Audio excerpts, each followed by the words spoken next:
여러분, 이 세상에 존재하는 모든 것은 존재의 목적이 있습니다. 이 목적을 다른 말로 본질이라고 말할 수 있어요. 여러분, 이 세상의 모든 존재는 본연의 목적에 의해서 존재하게 됩니다. 아무 목적 없이 이 세상에 어떤 것도 존재할 수 없어요. 다 목적에 의해서 존재하게 됩니다. 이것을 어려운 말로 목적론적 세계관이라고 이야기합니다. 우리 기독교의 세계관 중에 핵심적인 세계관이 바로 목적론적 세계관입니다. 인간은 하나님의 목적에 의해서 창조되었고, 또 여러분이 지금 살고 있지만 하나님의 목적에 의해서, 우리는 눈으로 볼 수 없지만 살아계신 하나님의 목적에 의해서 우리가 살아가게 된다는 거죠. 여러분, 그런데 이 목적입니다. 본질을 잃어버리게 되면 그 존재는 반드시 소멸하게 됩니다. 여러분, 이것을 우리 인간에게 적용해 보면 인간은 목적이 있고 그 목적은 인간의 본연의 본질이라고 할 수 있습니다. 이 본연의 목적에 의해서 인간이 존재하게 될 때 인간은 반드시 이 땅 가운데 행복할 수 있는 존재로 살아갈 수 있어요. 그리고 존재가 할 수 있는 거죠. 여러분, 우리 인간의 본연의 목적은 우리의 행복의 목적이 있는 게 아니에요. 우린 자꾸만 우리가 행복하는 데 목적이 있다고 그러잖아요. 그렇지 않습니다. 우리 인간의 목적은 하나님을 찬양하고 하나님을 높이는 데 목적이 있어요. 이것이 본연의 목적입니다. 그래서 우리가 이 본연의 목적대로 하나님을 찬양하고 하나님을 높이게 될 때에 우리 인간이 행복할 수 있는 거죠. 또한 중요한 사실은 우리가 하나님 앞에 귀하게 쓰임받게 되는 겁니다. 여러분, 이것이 바로 인간의 본연의 목적, 즉 본질이에요. 여러분, 그렇다면 사탄 마귀의 목적은 무엇일까요? 사탄 마귀의 목적은 당연히 우리 인간이 본연의 목적대로 살지 못하도록, 이 목적에 벗어나도록 하는 것이 사탄 마귀의 목적이겠죠. 여러분, 그래서 사탄 마귀는요, 자신이 스스로 높아졌잖아요. 하나님처럼 높아졌듯이 우리 인간도 교만해져서 스스로 높아져서 하나님을 높이지 못하도록 하는데 사탄 마귀의 목적이 있습니다. 여러분, 이게 목적을 잘 알면 우리가 사탄 마귀의 어떤 유혹으로 우리가 대처할 수 있죠. 여러분, 서두에서 인간의 본연의 목적에 대해서 말씀을 드리는 이유가 있어요. 여러분, 오늘 본문의 말씀은 지난 시간에 예루살렘 교회가 아주 중요한 기독교 교리에서 아주 중요한 사실 하나를 확정하죠. 예수님의 오직 은혜로 구원받는다는 사실을 확정하게 됩니다. 그리고 바울과 바나바는 다시 안디옥 교회로 이 기쁜 소식을 가지고 돌아가게 되죠. 그리고 안디옥 교회로 돌아온 바울과 바나바는 다시 2차 선교를 계획하게 돼요. 자, 그런데 이 2차 선교를 앞두고 하나의 변수가 발생하게 됩니다. 바로 사울과 바나바가 다투는 사건이 일어나게 돼요. 이 다툼으로 인해서 본연의 목적이죠. 2차 선교의 목적을 이 사도 바울이 잃어버리게 돼요. 여러분, 여기까지 들으시면 무슨 말씀인지 좀 궁금하실 건데요. 먼저 오늘 본문 말씀을 간략하게 살펴보도록 하겠습니다. 여러분, 안디옥 교회는 예수님의 은혜로 구원받는다는 이 사실로 인해서 교회는 다시 안정을 되찾게 됩니다. 그러자 사도 바울과 바나바는 2차 선교를 준비하게 돼요. 목적이 있어요. 그러니까 1차 선교지를 다시 방문해서 이들이 어떻게 신앙생활 하는지 점검하기를 원했던 겁니다. 왜냐하면 워낙 당시에 이단도 많고 또 잘못된 교리들이 초대교회를 지배하고 어지럽히고 있었어요. 그래서 다시 2차 선교 여행을 계획하게 된 거죠. 자, 그런데 앞서서 말씀을 드렸듯이 2차 선교를 떠나면서 사도 바울과 바나바가 다투는 사건이 일어나고 맙니다. 그 이유가 바로 1차 선교 때에 밤빌리아 버가에서 마가 요한이 선교를 중도에 포기하고 다시 돌아가 버리는 사건이 일어나요. 자, 우리가 알고 있는 마가복음의 저자가 바로 오늘 본문에 나오는 마가 요한입니다. 나중에 이때는 조금 성숙하지 못했던 것 같아요. 젊은 나이인데 나중에 성숙해서 자기가 마가복음을 기록하게 되죠. 이 마가를 데리고 가는 문제를 가지고 서로 다투게 되었던 거예요. 사도 바울은 1차 때 돌아간 사람 2차 때도 또 힘들면 다시 또 돌아간다. 그러면 선교에 막대한 지장이 있다라고 이 마가 요한을 데리고 가는 문제에 대해서 반대를 했던 거예요. 여러분 그렇잖아요. 선교는 팀 사역이거든요. 자기가 맡은 일들이 있어요. 그런데 한 사람이 빠져버리면 선교에 막대한 영향을 미치게 되죠. 그래서 사도 바울은 이 마가 요한을 데리고 가는 것에 대해서 반대하게 되었던 겁니다. 반면에 바나바는 마가 요한에게 한 번 더 기회를 주자. 마가 요한은 그때 너무 어렸고 이제 겨우 20대가 넘는 청년이었는데 청년이 뭐가 그렇게 잘하겠냐. 한 번 더 기회를 주자라고 그렇게 주장을 하게 되었던 거예요. 여러분 서로의 의견이 팽팽하게 맞서다가 결국에는 해결점을 찾지 못하고 아주 심하게 다투는 상황에까지 이르게 됩니다. 오늘 본문에 의하니까 이들이 얼마나 심하게 다투었는지 39절은 이렇게 말씀합니다. 여러분 함께 봉독합니다. 서로 심히 다투어 피차 갈랐으니 바나바는 마가를 데리고 배 타고 구브로로 가고. 여러분 오늘 본문에 심히 다투었다는 말이 이 헬라 원어가 파록시스모스라는 단어입니다. 이 단어가 우리 이제 영어에 보면 시절이라는 발작이라는 그런 단어가 있죠. 여러분 이 의학 용어에 보면 프락시어점이라는 의학 용어가 있어요. 이 의학 용어가 어디에서 왔느냐면 파록시스모스라는 단어에서 왔습니다. 그러니까 우리 성경은 그냥 심히 다투어라고 그렇게 말하는데 이게 얼마나 심하게 다투었냐면 발작을 일으킬 정도로 심하게 다투었던 거예요. 여러분 싸우다가 안 되면 어떻게 하죠? 나중에 막 제가 이런 표현을 좀 써서 죄송합니다. 입에 거품을 물고 또 안 되면 사람이 그냥 넘어가잖아요. 그러니까 사도 바울은 또 간질병이 있었거든요. 그러니까 심하게 다투다가 이게 막 발작을 일으키고 막 넘어갈 정도로 엄청나게 심하게 다투었던 겁니다. 두 사람이 극심하게 다투었던 거죠. 단순한 다툼이 아니었던 거예요. 결국은 두 사람은 화해도 하지 않아요. 그리고는 바나바는 마가 요한을 데리고 원래 자신이 의도했던 1차 선교지를 방문하게 되고, 반면에 사도 바울은 원래 1차 선교지에 가서 그들이 신앙생활 잘하는지를 점검하려고 했는데 바나바가 그쪽으로 가니까 자기는 어떻게 해요? 다른 곳으로 원래 가려고 했던 길과는 정반대 다른 길로 선교를 떠나게 됐죠. 여러분 보통 오늘 본문은 이렇게 해석해요. 두 사람이 다툰 것이 마치 하나님의 섭리에 의해서 다투었고 이 두 사람의 다툼으로 인해서 오히려 복음이 더 확산되는 은혜가 임했다라고 그렇게 해석하죠. 여러분 왜냐하면 사도 바울이 다투어서 다른 곳에 선교했기 때문에 더 많은 곳에 선교할 수 있었다라고 그렇게 말합니다. 여러분 이것이 이제 본문에 대한 해석인데요. 이러한 해석은 오랜 교회의 전통적인 해석이었어요. 그러니까 오래전부터 이렇게 교회가 당연하게 해석을 해왔다라는 겁니다. 자, 여러분 이렇게 해석하게 된 배경이 있습니다. 여러분 초대교회는 사도 바울의 정통성, 사도 바울의 권위를 중요하게 여겼어요. 왜냐하면 사도 바울을 통해서 세워진 교회를 인정을 했던 겁니다. 그러니까 다른 이단들 교회는 다 인정을 안 했던 거예요. 그래서 사도 바울의 권위가 중요했던 거예요. 그래서 이 사도 바울의 권위에 훼손되는 어떤 것들도 다 무마했던 거죠. 그래서 이 권위가 훼손되는 것이 당시 초대교회가 권위가 무너진다라고 생각을 했던 거예요. 그래서 어떻게 하든지 사도 바울의 약점을 감추기 위해서 하나님의 섭리라는 관점에서 오늘 본문을 해석해 왔던 겁니다.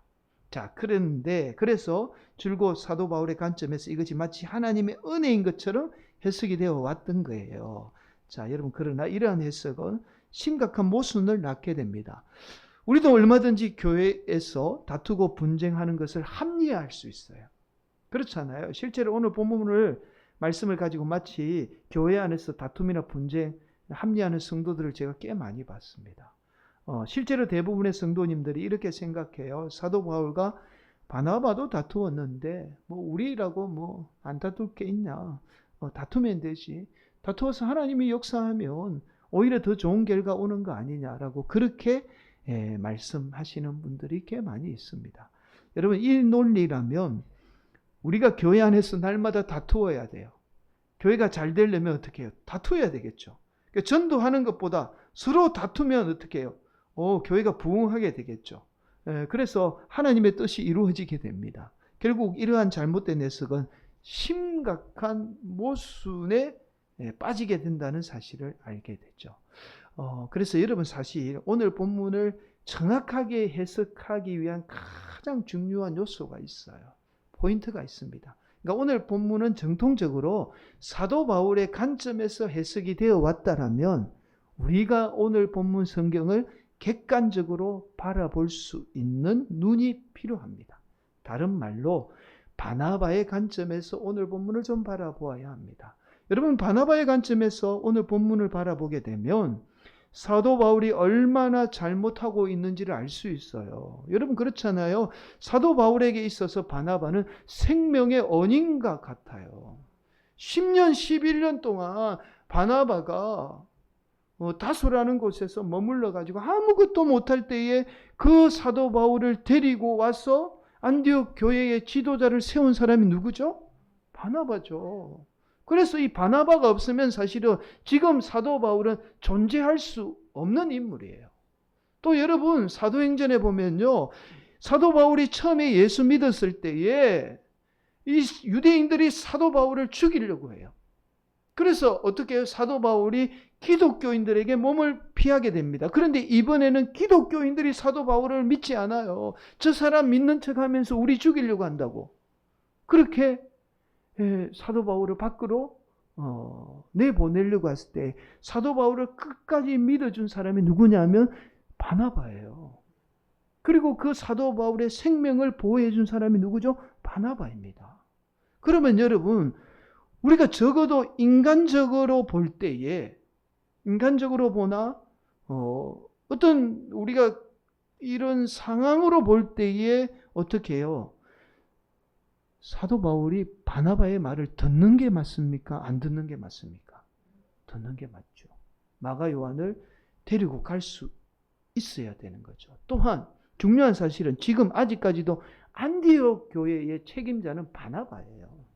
그러면 당연히 사도 바울은 자신의 뜻을 굽히고 바나바의 말에 순종할 필요가 있었던 겁니다. 그런데 사도 바울은 자신의 뜻을 끝까지 굽히지 않고 끝까지 싸웠던 거예요. 여러분, 예수 믿는 사람도 실수하잖아요. 마가 요한이 20대 초반인데 뭐가 그렇게 성숙했겠습니까? 그러니까 어린 나이에 선교 여행을 떠나서 얼마나 힘들었겠어요. 배고프고 매맞고 굶주리고 그런 극한 상황 속에서 어린 나이에 그거 참지 못하고 돌아갔는데 그것마저도 용서가 안 되었던 거죠. 한 번 더 충분히 기회를 줄 수 있는데도 그럼에도 사도 바울은 마가 요한을 데리고 가는 문제에 관해서 끝까지 반대했던 겁니다. 자, 여러분, 우리는 오늘 본문 말씀을 통해서 놀라운 사실을 발견하게 됩니다. 오늘 본문의 다툼 때문에 사도 바울의 선교의 목적이 완전히 바뀌었어요. 여러분, 오늘 본문 36절 한 번 더 우리가 봉독하도록 하겠습니다. 며칠 후에 바울이 바나바더러 말하되 우리가 주의 말씀을 전한 각 성으로 다시 가서 형제들이 어떠한가 방문하고자 하고, 사도 바울이 바나바에게 먼저 2차 선교를 제안한 거예요. 1차 선교지를 다시 방문해서 성도들이 이단에 빠지지 않고 무엇보다도 예루살렘 교회가 예수님의 믿음으로 구원받는다는 이 사실을 우리가 다시 가르칩시다. 이 중요한 사실로 교회를 다시 든든히 세워야 하니 우리가 1차 선교한 곳 다시 방문합시다 라고 그렇게 2차 선교를 제안을 한 겁니다. 이게 목적이에요. 그런데 사도 바울이 싸운 후에 원래의 목적과 전혀 다른 방향으로 선교를 가게 돼요. 그 말씀이 40절 41절 말씀. 바울은 신라를 택한 후에 형제들에게 주의 은혜의 부탁함을 받고 떠나 수리아와 길리아로 다니며 교회들을 경고하게 하니라.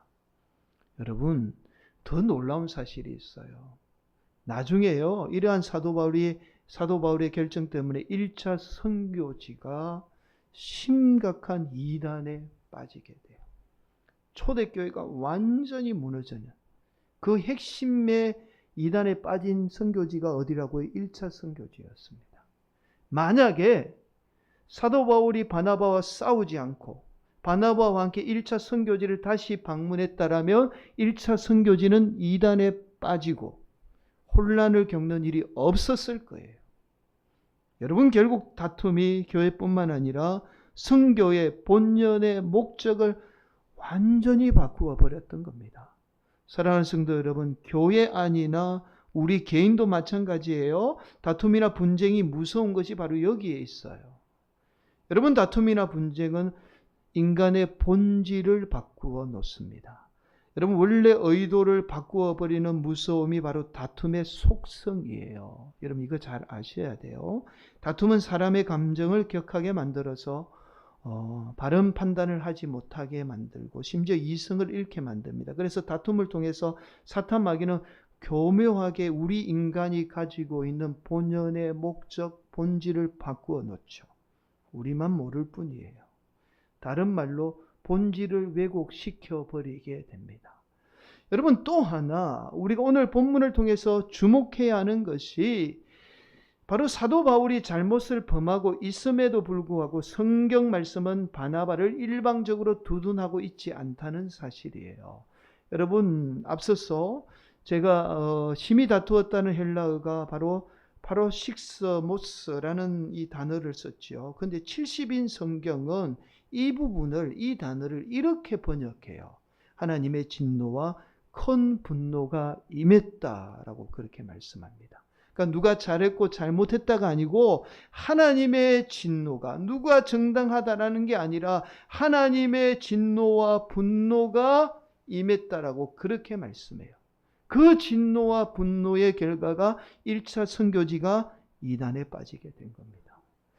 여러분, 그래서 잠언 20장 3절은 이렇게 말씀해요. 다툼을 멀리하는 것이 사람에게 영광이거늘 미련한 자마다 다툼을 일으키니라. 뭐라고요? 미련한 자마다 다툼을 일으키느니라. 여러분, 그렇다면 우리는 이런 의문을 갖게 돼요. 과연 우리 삶의 불의에 대해서 우리가 어떻게 해야 하는가? 그렇죠. 불의를 보고 가만히 참고 있어야만 하는가라는 문제가 남게 되잖아요. 우리 안에 악함이 있고 불의가 있으면 우리가 싸워서 정의롭게 만들어야 되는데 이 악함을 그냥 우리가 가만히 둘 수 있습니까? 라는 문제가 남게 되잖아요. 여러분 주위에 일어나는 모든 불의는 오히려 저와 여러분에게 유익을 줍니다. 이걸 알아야 돼요. 믿는 성도는. 그래서 그 불의로 저와 여러분이 오히려 더 잘되고 복을 받는 경우가 더 많아요. 그래서 우리가 인내하고 참아야 되는 거예요. 그래서 하나님이 저와 여러분의 주위에 불의와 악을 존재케 하는 겁니다.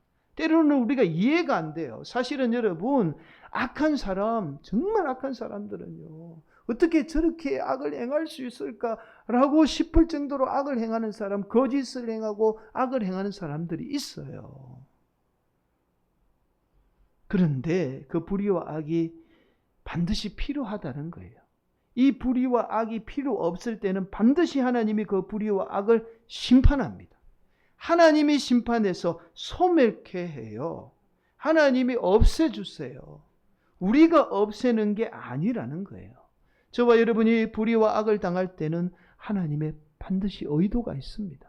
그래서 우리 주위에 불의와 악이 있는 거예요. 이 성도들이 그 불의와 악을 참고 인내하게 되면 그 불의와 악이 오히려 우리 성도들의 큰 복이 되는 겁니다. 그래서 성도들은요, 어떠한 일이 있어도 다툼과 분쟁을 일으켜서는 안 돼요. 여러분, 결국 사도 바울은요, 이 다툼으로 인해서 나중에 자신의 잘못을 뼈저리게 뉘우치게 됩니다. 그 말씀이 있어요. 여러분, 빌립보서 2장 3절 4절에 이렇게 말씀합니다. 우리가 이 중요한 말씀인데요. 한번 같이 봉독하도록 하겠습니다. 시작. 아무 일에든지 다툼이나 허영으로 하지 말고 오직 겸손한 마음으로 각자 자기보다 남을 낮게 여기고 시작. 각각 자기 일을 돌볼 뿐더러 또한 각각 다른 사람들의 일을 돌보아 나의 기쁨을 충만하게 하라. 여러분, 뭐라고 말하죠? 다툼과 이게 다툼이 허영으로 하지 말라고. 그리고 남을 나보다 낫게 여기라고 그렇게 말씀해요.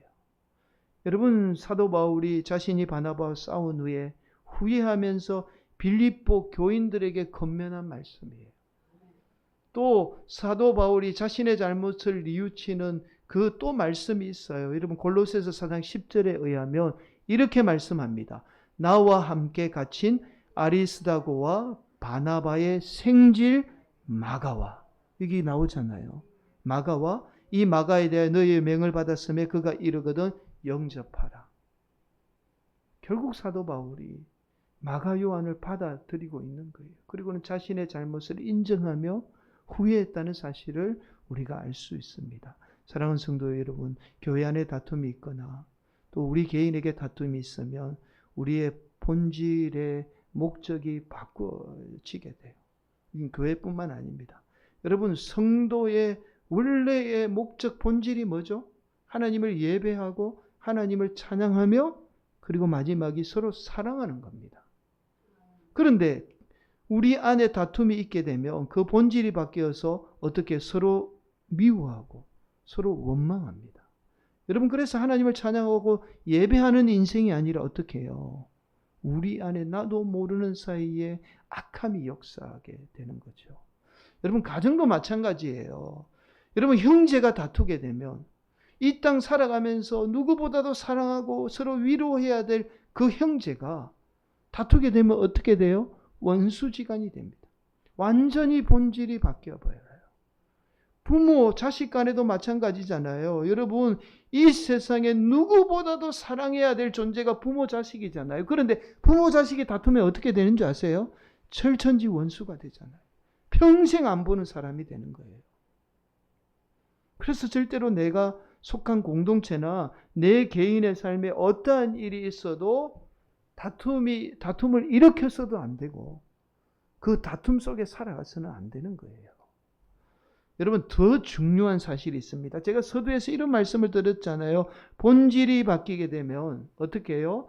목적대로 쓰임받지 못한다는 말씀을 드렸잖아요.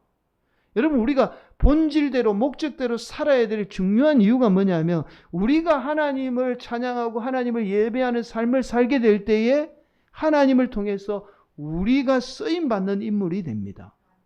이건 우리 자녀들도 마찬가지예요. 그런데 우리가 싸우고 다투면 제일 먼저 누가 영향을 받느냐 하면 우리 자녀들이 영향을 받죠.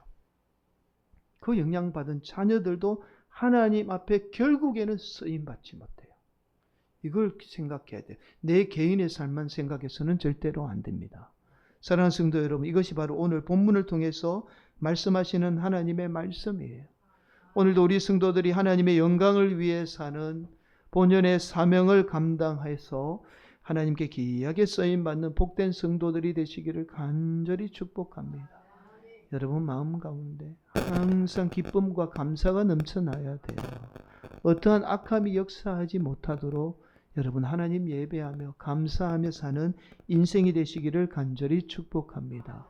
여러분, 창세기 13장에 보면 아브라함과 조카 롯이 서로 다투는 장면이 나와요. 원래는 두 사람 때문에 다툰 게 아니에요. 그러니까 아브라함과 롯의 목자들이 서로 우물 때문에 다퉈요. 그런데 결국 이 다툼 때문에 아브라함과 조카 롯도 서로 다투게 됩니다. 여러분, 그런데 창세기 13장 3절 4절에 보면 이들을 부르신 목적이 있어요. 이 땅에 부르신 목적이 있습니다. 이렇게 말해요. 그가 네브게에서부터 길을 떠나 베델에 이르매, 베델은 하나님이 예배하는 곳이잖아요. 베델과 아이 사이 곧 전에 장막 쳤던 곳에 이르니 그가 처음으로 단을 쌓은 곳이라. 하나님을 예배하는 곳이라는 거예요. 그곳에 부르신 거예요. 그가 거기서 여호와 이름을 불렀더라. 하나님을 예배했던 거예요. 자, 하나님이 아브라함과 롯을 예배하는 땅으로 부르신 거예요. 그 땅이 좁아도 부족해도 하나님 예배하며 서로 마음 안 들어도 하나님 예배해야 돼요.